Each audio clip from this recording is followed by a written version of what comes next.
Yung contents, ano lang naging thoughts sa performance ng team today?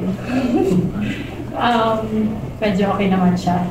Nagkapaan lang, ano lang, nahirapan lang siguro sa third set. Pero nagawa naman ng paraan. Kaya, Ayun po, ayun nga po talaga sa Nick 8, medyo nawalan po ng composure sa third set. Pero yun po, nabalik naman po namin yung fourth set, kaya proud pa din na panalo din po.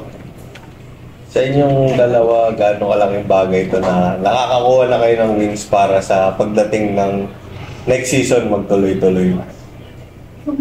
Ano po, sobrang laking bagay po kasi yun nga po yung last conference, wala po kami panalo, tapos ngayon second conference, na kasi tapos yun po na nakaka-win pa po talaga. Sobrang masarap po sa feeling na kikita po sa team namin yung growth na unti-unti, ganun.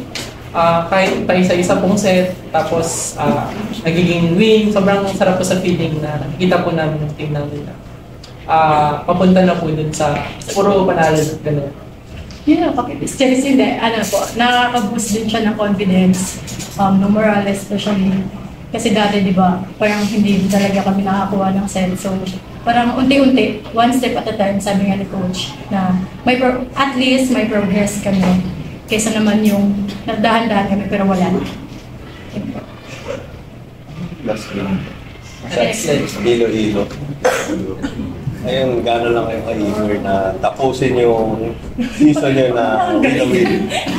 Ano po, sobrang eager na tapusin po yung season na na win po. Tapos, yun din po yung magiging parang fuel namin, susunod na conference, so tatapusin namin yung maganda yung itong conference po.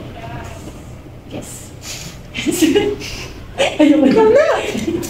Okay na po. Gusto ka ba yung nagtag? Ano po?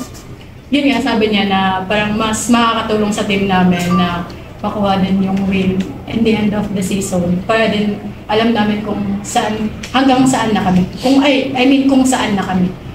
Kung saan na kami, nawawala na ako. Bye-bye po.